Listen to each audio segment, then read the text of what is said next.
случайно разбрах, аз и моите колеги, че ще започва изграждане на ВЕЦ Ритлите, което е в местността Камарите. Това е на около няма 200 метра от скален феномен Ритлите. И самата водно-електрическа централа ще се казва Ритли Energy с възложител NCF Group Import-Export ООД.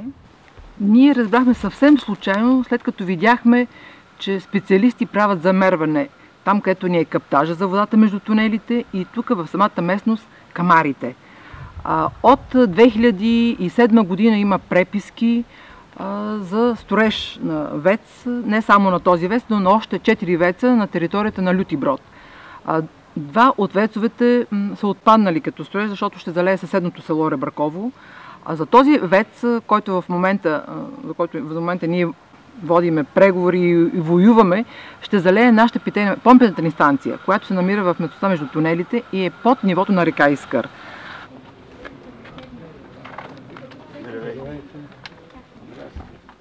Щом мърдат гръстите, има нещо тъди клати.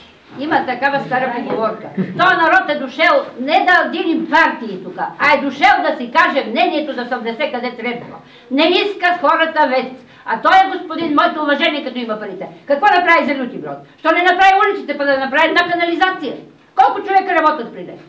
Водохващането, което е между тунелите, както казваме ние, пият двете села Рибърково и Лютиброд. Помпената станция е много така под нивото на Искъра и никакво техническо строително съоръжение няма да я предпази. Нито бетонни стени, нито диги, защото тя е едно островче, което не може да се обиколи. Даже и някаква дига или стена от бетон да се направи. Подпочвената вода си знае. Подпочвената вода няма да се сбърка, на принципа на скачените съдове пак ще я залее. Така че тя остава под вода и съм убедена, че колегите, които са мерили, аз съм обектов технически ръководител, така съм се пенсионирала, колегите, които са мерили слатите нагоре, много добре са преценили, че при всички случаи, каква част ще бъде залета, помпената станция ще бъде дали 6 метра или 2, нас не ни касае. При този воден стълб на помпената на ВЕЦа, който се коментира, сега ще дебатираме, по него той ще бъде от 7 до 9, 10. Природата си знае работата, може да стигне и 12 метра воден стълб. При всички случаи ние няма да имаме вода. От околността, от съседната околност, никой няма да ни докара вода от 9 баири, то от 10-я баир. Нямаме такова друго водохващане. И когато нашите родители така имаме определени места да копаят, да си вкараме водата преди години, аз си спомням колко трудно сме вкарали тая вода. Така че искам институциите много добре да си дадат сметка, че ще се борим с всички възможни средства.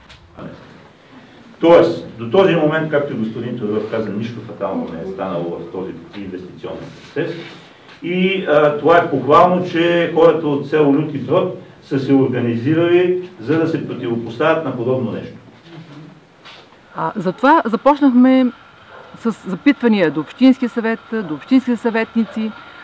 Получихме отговорите, които не ни удовлетвориха. Стиковахме си мненията с кметския наместник, който при това е имал запитвания, имали писма, има се отговори от много места. Те много уклончиво отговарят и ни дават точната оценка, ще се прави или няма ли да се прави. Ако се направи тази ВЕЦ, опашката на това изкуствено езеро ще надмине и Черепишкия манастир, ще стигне почти до моста на гара Черепиш. Това са проучвания, които са направили Българската академия на науките. Ние имаме доклада, който са ни предоставили. Няма да спаси нищо Черепишкия манастир.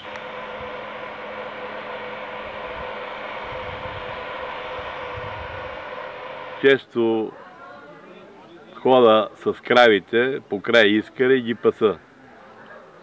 И наблюдавам реката. Имало е случай, когато не тече вода, а тече кал. И същевременно има отровена риба. Когато съм бил малък, 30% от населението на нашето село се хранеше с риба. Удари дъжд, с едни сакове имаше, за 1 час хванеш, нахрани се, сега също рибата се възстанови, но тези ветове, те си чистят шлюзовете и то върви талок и талок не може да диша. В талога няма как да диша.